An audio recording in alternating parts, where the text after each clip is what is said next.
Hello friends, welcome to let's learner, a platform for all competitive and teaching exams. बच्चों, आज हम इस session में कवर करने वाले हैं बालक के भाषा विकास से संबंधित एक महत्वपूर्ण टॉपिक।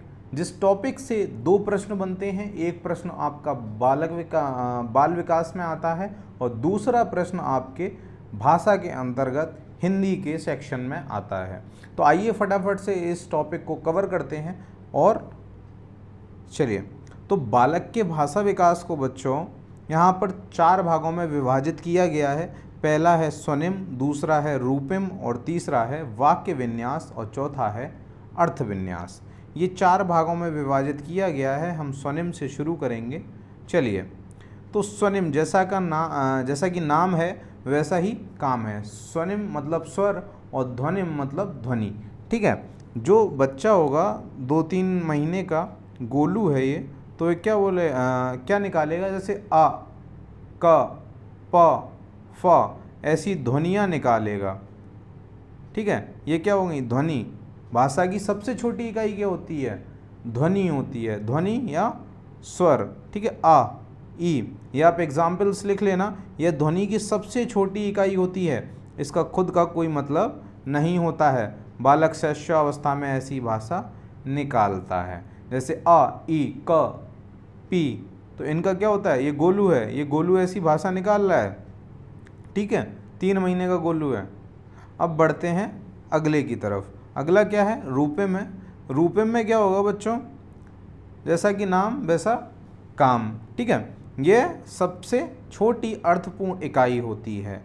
मतलब कि ये गोलू है, इसकी उम्र जो है वो हो गई है लगभग 10 महीने की। अब ये क्या बोलेगा? अब ये बोल रहा है कल, पल, चल, थल, है ना? तो ऐसी चीज़ें।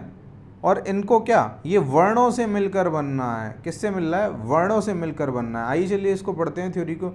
यह सबसे छोटी अर्थपूर्ण इकाई होती है। यहाँ पर अर्थ निकल रहा है, इसका निकल रहा है। इसमें छोटे छोटे वर्णों से मिलकर हुए शब्द होते हैं। तो ये छोटे छोटे 2 वर्णों से मिला हुआ शब्द है। ये सभी 2 वर्णों से मिलकर बनने हैं, जो कि बालक आसानी से बोलता है। इनको क्या, ये गोलू बहुत आसानी से बोल रहा है। कल, पल, चल, टल, मल। और इसका प्रयोग भी किस में? शैशवावस्था में करता है बच्चों। किस में करता है? शैशवावस्था में करता है। अगले की तरफ चलते हैं। अगला क्या है? वाक्य विन्यास। वाक्य विन्यास मतलब बच्चा जब आता है, किस उम्र में आता है? बच्चा जब आता है, उम्र में आता है। गोलू है ये। गोलू कितने वर्ष का हो गया है? गोलू 1.5 वर्ष का हो गया है। 1 साल 6 महीने का हो गया है। अब ये गोलू क्या करेगा? अब ये गोलू बोलेगा, लेकिन उसको पता नहीं है वह क्या बोल रहा है। गोलू बोलेगा श्यामा चाय खाती है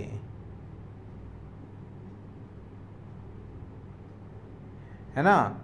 तो अब ये गोलू बोल रहा है श्यामा चाय खाती है, जबकि श्यामा चाय पीती है।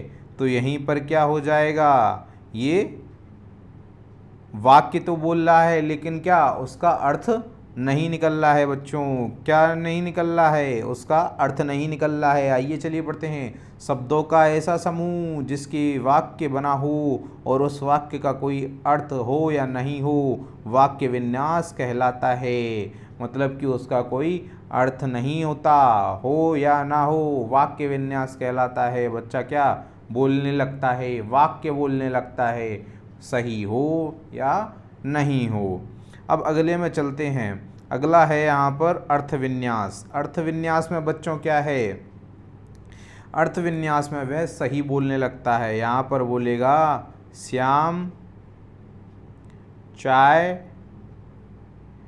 पीता है। तो यहाँ पर क्या, जैसा नाम वैसा काम, इसका क्या निकल रहा है? अर्थ निकल रहा है बच्चों। क्या निकल के आ रहा है? अर्थ निकल के आ रहा है। या फिर वह कह दे, गोलू कह दे, गोलू क्या कह दे? सीता किताब पढ़ रही है।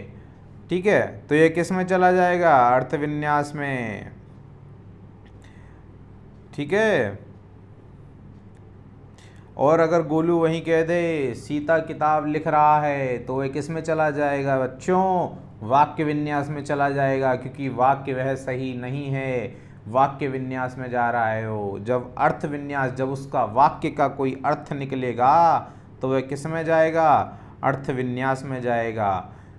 जब वाक्य में सभी शब्द अर्थपूर्ण लिए हों तो वह अर्थ विन्यास कहलाता है। मतलब कि सारे शब्द अर्थपूर्ण हों, हर शब्द का अर्थ निकल रहा हो।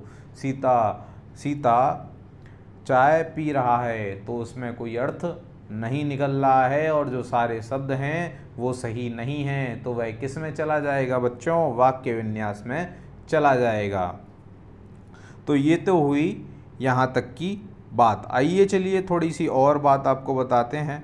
यहाँ पर बताएंगे, कलर चेंज करते हैं। अब यहाँ पर बताएंगे कि भाषा सीखने के साधन कौन कौन से हैं। ये भाषा कैसे सीख सकते हैं? देखो बच्चों, अनुकरण के द्वारा भाषा सीखी जा सकती है, खेल के द्वारा भाषा सीखी जा सकती है। कोई भी खेल, अनुकरण मतलब शुरुआत में बच्चा क्या बोलता है ना, जैसे पापा बोल रहे हैं पानी तो वो पप्पा बोलता है, फिर पप्पा उसका पानी में बदल जाता है खेल के द्वारा। या कोई आप ऐसे खेल का आयोजन करवाने लगे, जैसे फुटबॉल पास करो और एक गाना बोलो, तो वह भी क्या गाना बोलता है। या आप कहो यहाँ से वहाँ, जैसे लूडो का खेल हो गया या कोई पर्ची का खेल हो गया, उसके माध्यम से क्या उसके भाषा सीखने में बदलाव करना, तो खेल के द्वारा भी भाषा सीखी जा सकती है। कहानी सुनना भी एक अच्छा है। कहानी सुनकर क्या होता है? कहानी सुनता है पहले बच्चा, फिर उसके दिमाग में वह कहानी उतर जाती है और वह कहानी को क्या खुद से बता देता है सभी को। तो उसमें क्या हो जाता है? उसके भाषा का विकास होता है, जो उसके अंदर शब्द भरे हुए हैं उन शब्दों का भी विकास होता है। फिर अगला है वार्तालाप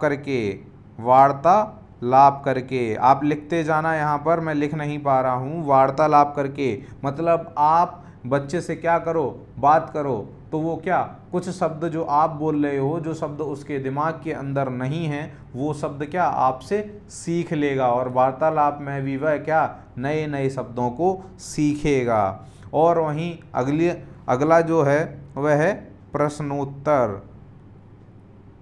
जैसे मान लो एक लड़का है गोलू से आप प्रश्न कर रहे हो, आज तुमने क्या खाया? तो वह बताएगा मैंने सर यह खाया, ठीक है। उसके बाद पूछो कि आप कहाँ गए थे, तो ऐसे नए नए शब्द क्या होते हैं वह बोलता जाता है, और कुछ शब्द जो आप भी बोलते हो उनको क्या वह सीखता जाता है। जैसे तुम वहाँ गए थे आगरा में, तो ताजमहल कितना सुंदर था, उसकी सौंदर्यता का वर्णन करिए। तो यहाँ पर वह सौंदर्यता और वर्णन दो नए शब्दों को अगर उसको ज्ञान नहीं होगा तो वह अंदर अपने समाहित कर लेगा, उनको अपने मन में बिठा लेगा। तो ऐसे ही काफ़ी सारी चीज़ें सीखी जा सकती हैं। और किन किन तरीक़ों से बच्चों? प्रश्नोत्तर से, अनुकरण से, खेल से, कहानी सुनना से, वार्तालाप से। बच्चों इनसे क्या हो सकता है? हम बच्चों को काफ़ी सारी चीज़ें भाषा का विकास करा सकते हैं। भाषा कितने प्रकार की होती है? भाषा दो प्रकार की होती है बच्चों, एक मौखिक भाषा और एक लिखित भाषा। मौखिक भाषा में बच्चों क्या होता है, जो हम अपने मुंह की क्या करते हैं, अभिव्यक्ति करते हैं, जो हम अपनी उसको क्या बोलते हैं मौखिक भाषा। और लिखित भाषा क्या होती है? जिस भाषा का क्या हो, प्रमाण हो, ठीक है, उसको क्या कहते हैं? लिखित भाषा। तो ये सेशन हम यहीं पर ख़त्म करते हैं। इस सेशन को यहीं तक आपके लिए बहुत ज़रूरी था कि आपको क्या भाषा किन के द्वारा सीखी जा सकती है, बस यहीं तक आप इसको समझना। वो एक दो प्रकार की भाषाएं तो मैंने एक्स्ट्रा आपको बता दिया। तो ये सेशन अगर आपको अच्छा लगा हो तो इस सेशन को लाइक कर दीजिए और एक प्यारा सा मोटिवेशनल कमेंट कर दीजिए। हमें आपके कमेंट से एनर्जी मिलती है और एक अच्छा मोटिवेशन मिलता है, जिसके बाद हम आपके लिए ऐसी बढ़िया बढ़िया वीडियोस लाते रहते हैं। चलिए फ्रेंड्स, मिलते हैं फिर एक नई वीडियो में एक नई एनर्जी के साथ। तब तक के लिए बाय बाय।